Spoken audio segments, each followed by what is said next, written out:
to you by Pfizer.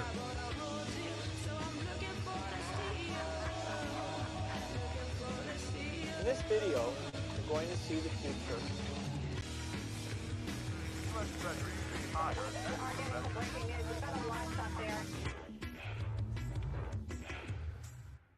Hello there, you Awakening Wonders. Thanks for joining me today for Stay Free with Russell Brand. In the midst of the spectacle that is the DNC, remember, we'll be doing our live watch-along. When I say we, I mean me and Neil Oliver will be watching along live as Kamala does her speech. So you can join us for that. Hey, Bongino Army. Sometimes I think it would be good to just sort of go, hey, I'm Dan Bongino, like the Secret Service. Bongino Army, you are welcome here. I've spent time with Dan, and I like him a lot. I think Russell is wrong about Starmer. What do you mean by that? You like him? Hey, if you're watching us on YouTube, we'll be there for about 15 minutes. But then, almost as a kind of one in the eye to globalism and the attempts to turn our free and beautiful planet into a technological feudal system, we'll be migrating to Rumble, where you can speak very, very freely as you like. You might want to join us and become an Awakened Wonder. Over here, this is where the Awakened Wonders are. Yeah, over here we do sort of, because of Ryan Atkinson doing that amazing speech, which I recognise was from 2013, we looked at some Mr. Bean and analysed some stand-up comedy. We read holy books together. We have fun and we meditate and we try our level best to become better people. So consider becoming an Awakened Wonder. Why don't you? So this is how it's shaping up. I'm interested now in performance and theatrics. What is on offer when it comes to the election in November? Are we going to see Bobby Kennedy joining forces with Trump? Let me know if you think that's likely, just a Y or an N. Let me know if you think that's going to happen. I've got a feeling that it may happen. You know why? Because the whole election cycle has been so mad, disruptive, chaotic and crazy. Like, how long ago was it that Trump got shot? 100 years? When was it that Biden did that debate? A million years ago? Do you know what I mean? It's just the whole thing, that time is moving past in great glaciers of data now. It's almost impossible to imagine that time these days is moving at the same rate as it might have done when once we roamed as arboreal ape-like things, yet touched with divinity. Surely the Nazarene knew a different clock than we. Can time itself even be regarded objectively? Such questions as these we'll surely answer over the next hour. But also, I'm going to look at the DNC and how that, even in like a few minutes, you'll hear them say stuff like, you know, I'm a pretty regular person. I just grew up in Chicago. Then, all of a sudden, they'll say, you know, billionaires are bad and we have to get billionaires out of politics, which seems like a pretty good idea. Then they'll say, like, you have a billionaire come out and sort of boast. I mean, the whole thing is astonishing and doesn't really even make sense. They're still obviously obsessed with Trump. The biggest campaign tool they have is anti-Trump. Some people are saying that the audio needs to be sorted out, and some people are saying that the video is slow. You got that in the gallery, guys? Got that. Nice, thank you. Donald Trump. Donald Trump. Donald Trump. Donald Trump. Donald Trump. Donald Trump. Donald Trump. Donald Trump. Donald Trump. Donald Trump. Donald Trump. Donald Trump. Donald Trump. Trump. Trump. They care about Donald Trump a great deal. A lot of you are saying that it's likely that Bobby Kennedy will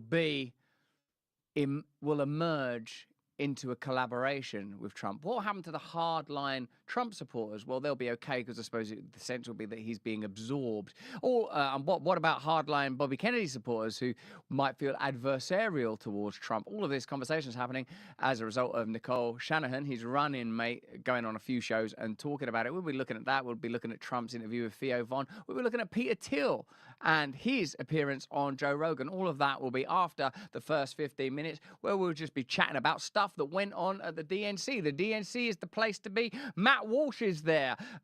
Who's our friend? Jimmy Dore is there. We thought about going. We're just going to satisfy ourselves with a little watch along. I don't know what it will be like there. Let's have a little look at this moment where Barack Obama shows that he's still got it. It's some oratory flair and some good humor.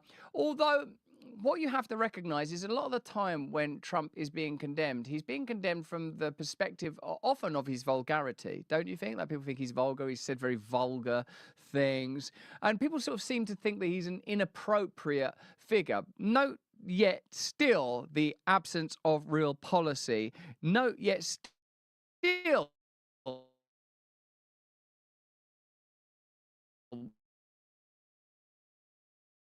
we covered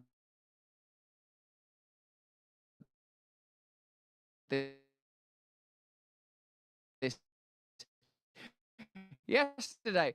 The manifesto is still the sort of Joe Biden manifesto, and you could say that, well, you know, Kamala Harris is just replacing Joe Biden, but in itself, it is a vague and obfuscatory affair that is deliberately designed to prevent you from grasping what the meaning is at the core of all this, and that is because there's nothing there. But you've got to know that the Democrat Party must still be bereaved by the loss of a charismatic frontman like this one. Here's a 78-year-old billionaire who has not stopped whining about his problems since he rode down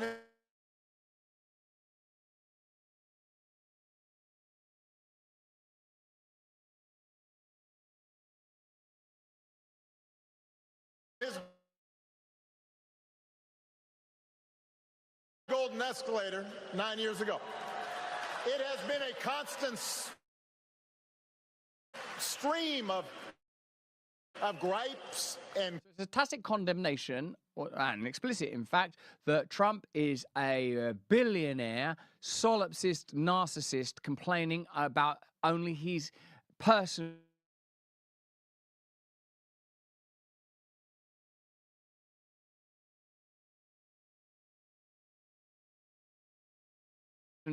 ailments, and using the political forum to vent those that dissatisfaction. Yet, though, we know that the extraordinary quality that Trump has, perhaps beyond anything else, is an odd popular appeal. Ordinary Americans, Cheesecake Factory, mall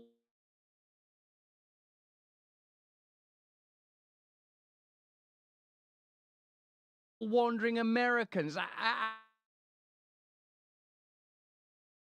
agricultural Americans, half of all Americans like Donald Trump. So the charge that he's a kind of solipsist seems odd, don't it? That's an odd charge. And then the idea that he is a sort of a member of an elite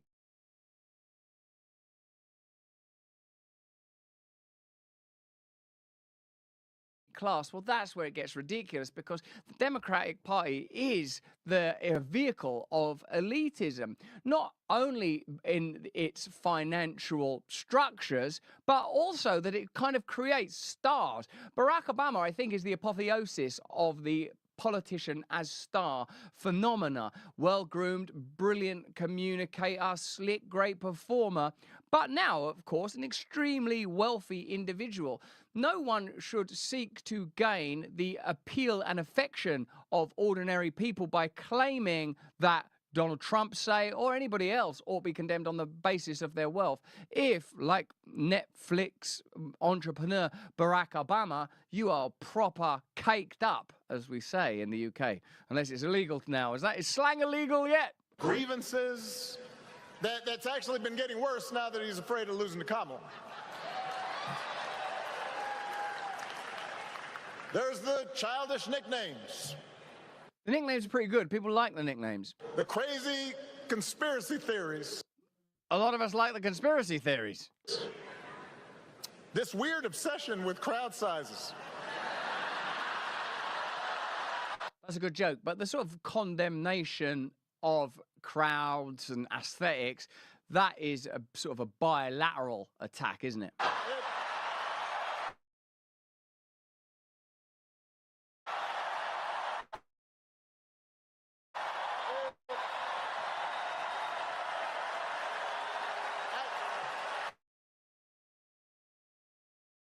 It just goes on and on and on. The other You guys, if you're watching on Rumble right now, I see all of the comments saying that there's problems with the stream and there's a DDoS attack and that we're getting hacked and all that kind of stuff. I get you, and we're doing everything we can to address and remedy those problems. Stay with us. We will address those challenges. The other day I heard someone compare Trump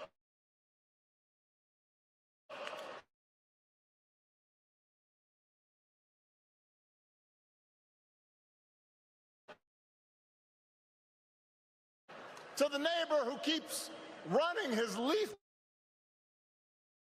blower outside your window every minute of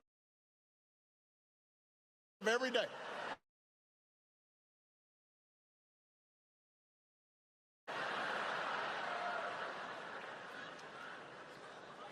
Now, from a neighbor, that's exhausting. From a president, it's just dangerous. Everything is so strategically scrutinized, and every word uttered, I suggest, has been think tanked to within an inch. That the ongoing use of the word dangerous must be deliberate. Indeed, the challenge that I most have when watching political discourse is the feeling that I am being lied to, being duped, that the event is staged. Now, of course, the Obama is there, and the whole DNC is a literal exercise in preaching to the converted.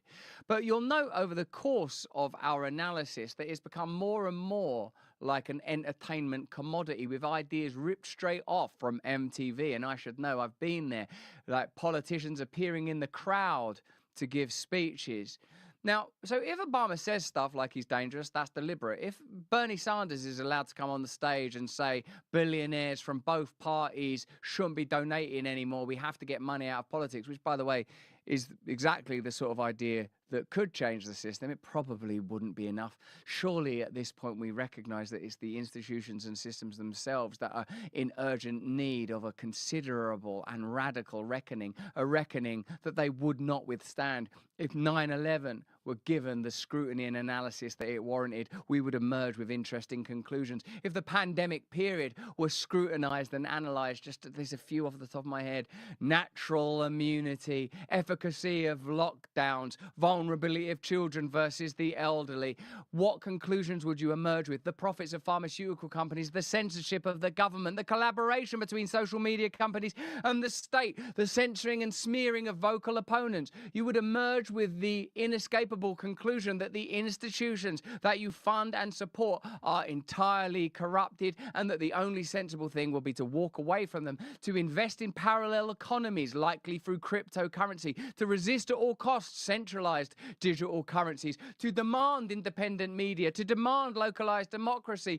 If you can aggregate information for commercial purposes through Uber taxis or Airbnb, surely you can aggregate and communicate for political purposes using technology. These explorations won't take place as long as the project remains legitimized centralization. And in order to do that, you have to make people afraid. And in order to do that, you have to tell people that Donald Trump is dangerous. Now, my understanding is we're having some challenges still on Rumble. Stay with us. I hope you're watching this on demand. If you're watching this on demand, you won't be having any trouble at all. Stay with us, guys, on Rumble. I see you, Roxy Magron and Lisa Rivera and Wide Weasel. You need to reboot and relaunch. I'm going to play in a clip for us now. This is amazing. This is Gavin Newsom doing essentially something that once you would have only seen at MTV VMA award ceremonies,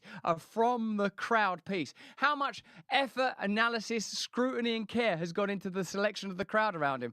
Like, he's ensconced by the elderly, presumably to make it look like we're not literally MTV. We've not surrounded ourselves with bikini models, and believe me, they have cast very well. There's a couple of older ladies, and then Nancy Pelosi herself staring, baffled and oddly vacant into an imaginary future, a future that I hope remains imaginary. Have a look at this.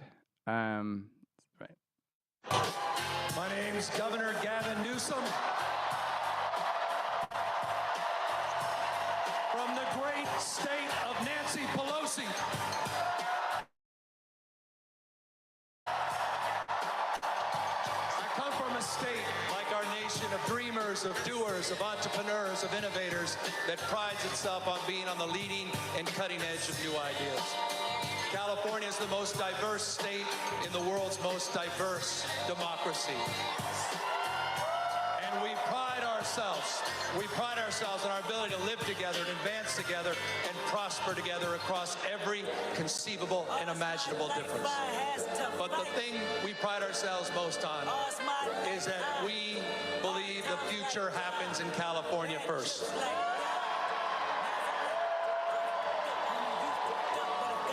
And Democrats, I've had the privilege for over 20 years to see that future taking shape with a star in Alameda courtroom by the name of Kamala Harris. I saw that star fighting for criminal justice, racial justice, economic justice, social justice. I saw that star get even brighter as Attorney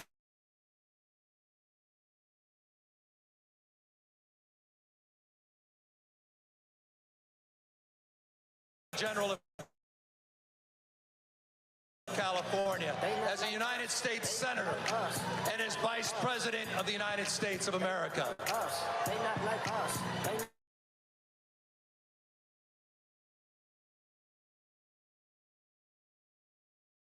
Kamala Harris has always done the right thing. A champion for voting rights, civil rights, LGBTQ rights, the rights for women and girls. So Democrats and independents, it's time for us to do the right thing, and that is to elect Kamala Harris as the next president of the United States of America. California, we proudly cast our 482 votes for the next president.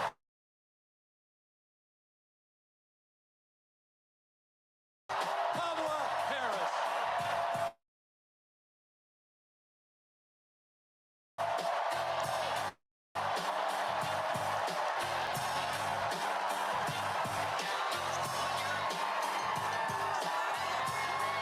There you go. Pretty unexamined enthusiasm right there. Extraordinary when politics and entertainment fuse to that degree.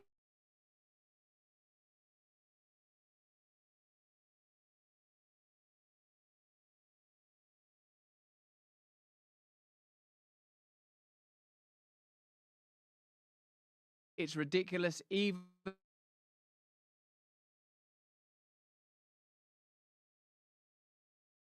to expect authenticity. But as the legacy media continues to carry water at the DNC for that aspect of the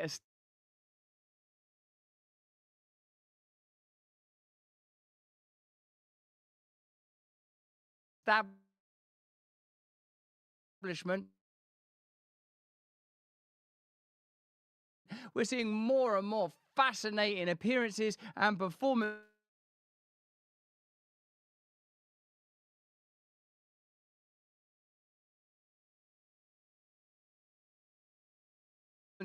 from Donald Trump. Donald Trump now has been on Theo Von's podcast, which is not something I ever imagined I'd see, and it's given us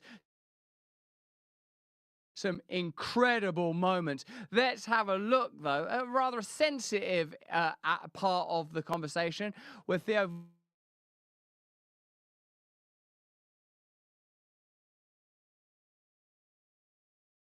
Von talked about his own struggles with addiction, and Donald Trump talked about the curious fact that he is never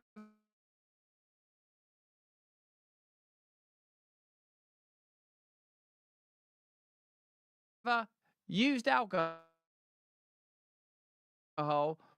or drugs of any kind. Let's have a look at that. Yeah. I noticed at the events you don't drink, and you don't drink or smoke, right? I don't drink or smoke. You never have.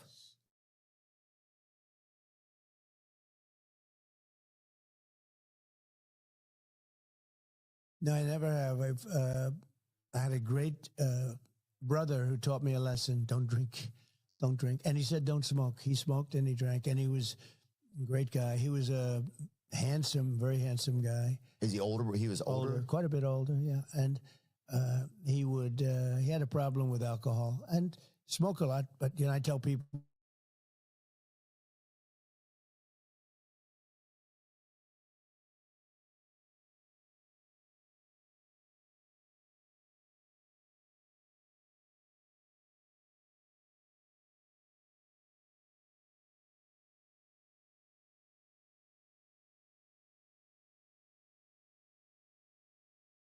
well, no drugs.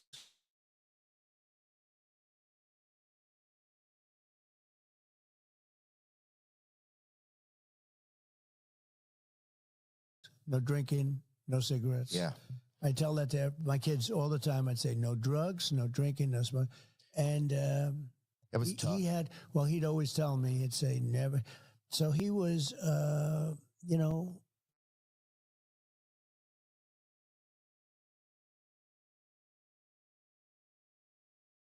really old enough that you would look up to somebody, and I'd look up to him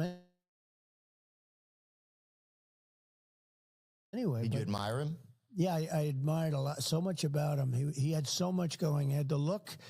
He had was his name? Unbelievable personality, like an incredible personality. What was his name, Donald? His name was Fred.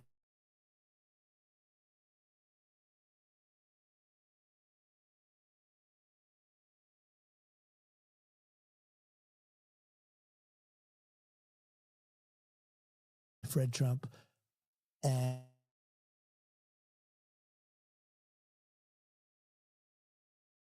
And he had a problem with alcohol. He got addicted to it because it's, and you know, they say alcohol is tougher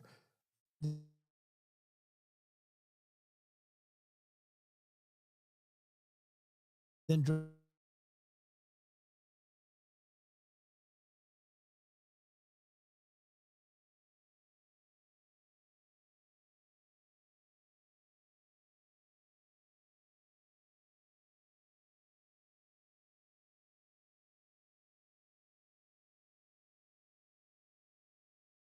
to get off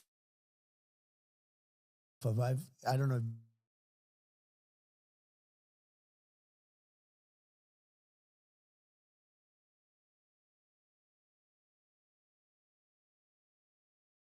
If you've ever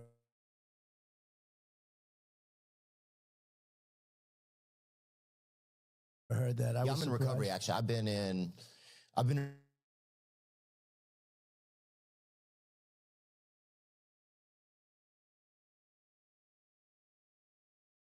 recovery, so like most of the last 10 years. From alcohol? From drugs and alcohol. So which is worse? For me, drugs is the problem, but if I have a drink, then it's tougher for me to prevent myself from getting it sets off a chain. Yeah. But which is harder to quit? I've heard alcohol is harder to quit than drugs, if that makes sense. I don't know. Oh, yeah. I mean, I can only imagine because it's probably more readily available. More readily, well, and it's social, and you're sitting and everyone's drinking and all. Yeah, rarely do you go to a everyone's taking dinner and drugs. everybody's eating like, you know, Xanaxes or something, you know, for Yeah, right. appetizers. Usually people are having like a mint, you know, a mint julep or something a little fancier, Negroni I just learned about. Right. But yeah. So you have a problem with that then? Yeah. Oh, wow. I've had, it's been in my family. My family, it's like, yeah. Can you stay away from it? Yeah, I've done a good job. I mean, So how long have you been off? I go to recovery meetings. I've been off most recently a little over 2 years. Do you ever go back on? Yeah, I've had stints where I go back on And you don't control it? it's tough. It goes downhill No pretty kidding. So you think it's going to be you easy. think you're controlling it? And then you're damn, yeah, Boy, you're that's doing tough. go-kart and racing with The only hookers way and you stuff. can It gets do is bad. just not to do it, right? Right. So then in the end, you're like, I have to not do it. Did you see, like, with your brother, could you see it or anything? Like, Oh, yeah. Man. I that's was a bummer. amazed because he had so much going, he had everything going. I think it happened in college at a fraternity maybe, or I don't know, somewhere along the line it happened. And all of a sudden, this is not unique. This is a very common story, unfortunately. But and then the family would see it and start to notice it, and it didn't get better. It didn't get better. I was amazed. He lived for so long in bad conditions. In terms of, I was amazed that his body could hold out. It held out, and it had bad moments. But his body was unbelievably strong that it could withstand it. Yeah, it's a body. Your body's just so resilient. Yeah. Do you remember the last time that you saw him or spent with him? I do, and I'm sorry to ask you about it. Is it all right? No, it's well, the reason it's good talking about it is it might help other people. If it helps one other person, it's worth the conversation. Frankly. We talk about that stuff a lot on our podcast. Yeah, a lot of our audience struggles or has struggled with alcoholism, addiction, intimacy disorders, all types of stuff. So it's like it's pretty kind of normal conversation. But the interesting thing is, and I tell people, so I never had a cigarette, and I've never had a glass of alcohol. And my brother was incredible. He would tell me, because he knew he had a problem, and he'd say, don't ever drink, don't ever smoke. He'd always add smoking, because he did smoke a lot, which is, not very healthy. But he'd say, don't ever drink, don't ever drink. He'd tell me every time. I said, don't ever drink, because he knew he had this addiction. And I never had a glass of alcohol. Never, ever did I have a glass of alcohol because of him. And I would say that if I did drink, I could, conceivably be the type of personality that would have, like you, that would have a problem. But I never had, and the only thing I say to people is, if too late for the people that you're talking about, but if you don't drink, you don't miss it. I mean, I don't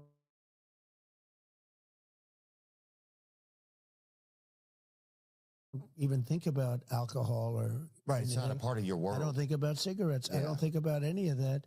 If you don't take drugs or if you don't have alcohol, it's real easy not to drink it. When I had a friend who went to the Wharton School of Finance with me. He was a very smart guy. Where is it, Wharton School? That's in Philadelphia. That's at Penn. Oh yeah, Rocky. Right, and it's a great school, great business school. And it's part of the University of Pennsylvania, the business school. Oh, it's nice down there. Yeah. My friend's brother went there or something. He was smart because it's a great school. But this person that I met, he hated the taste of scotch. Hated it. Couldn't stand it. But he insisted on having it because he felt it was important to be able to drink. I said, no, just don't drink. He said, to be successful in business, you have to sort of interact and you have to drink. And I said, don't do it. Anyway, he became an unbelievable alcoholic, uncontrollable alcoholic. Oh, I think like one of the best. Yeah, and he died. He was but he hated the taste of scotch. And he still he couldn't live without it. Wow. Literally. Well, I think I notice a lot of in the recovery rooms and stuff, it's a lot of people that they're missing something inside of them. And so they take on so they want to try and fill it up with something else. Yeah. Do you remember the last time that you spent with your brother? I do. And he'd have periods where he'd get sick, very sick. And we thought we'd lose him or we lost him. Then he'd get better. And that happened 5 or 6 times. I mean, you thought you lost him. And then he got better. And it was amazing. I mean, he was, certainly very strong in that sense. And I just tell people it's so tragic. Don't drink. Just don't drink. Yeah. And you're not going to have a problem. Like even you, if you didn't drink, you would never, but you probably maybe wouldn't be successful like you.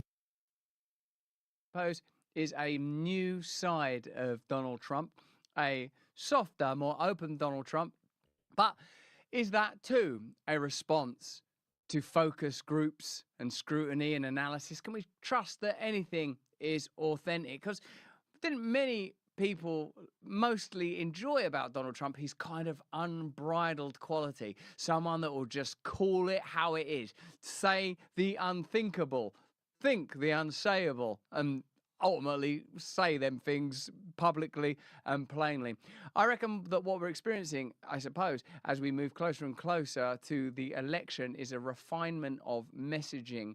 And for Donald Trump, I suppose it's curious because he's so masterful at impulsiveness and a kind of expression of what feel like pretty reflexive quips. To see him pivot is interesting. I reckon it's likely that we'll see changes when it comes to the inclusion of Bobby Kennedy, because the slick and synthetic DNC machine has fired itself up into something quite spectacular. If you're still persevering with the stream, thank you so much for staying with us, and we really appreciate your patience and tolerance. Let's have a look at what else has been going on at that extraordinary event. For example, I've enjoyed the moment where Bernie Sanders points out that billionaires of both sides of the aisle have to be quietened, controlled, and curtailed, and we have to get money out of politics. At the very top of that to-do list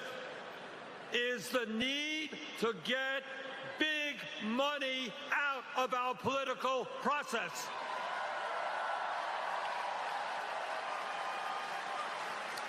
Billionaires in both parties should not be able to buy elections, including primary elections. Right, so that's a pretty clear message that billionaires are bad. Donald Trump was bad. Barack Obama says coming down that golden escalator. And you almost want to believe, don't you, that the Democratic National Convention is a party where you're seeing people from a variety of backgrounds coming together, surely in order to represent the interests of ordinary people. But then just after you've seen this condemnation of billionaires, who should they bring out but J.B. Pritzker, a billionaire, to boast about being a better billionaire than the billionaire they've just bashed? Donald Trump thinks that we should trust him on the economy because he claims to be very rich. But take it from an actual billionaire. Also, a raucous roar of approval for billionaires. So what are billionaires? Are billionaires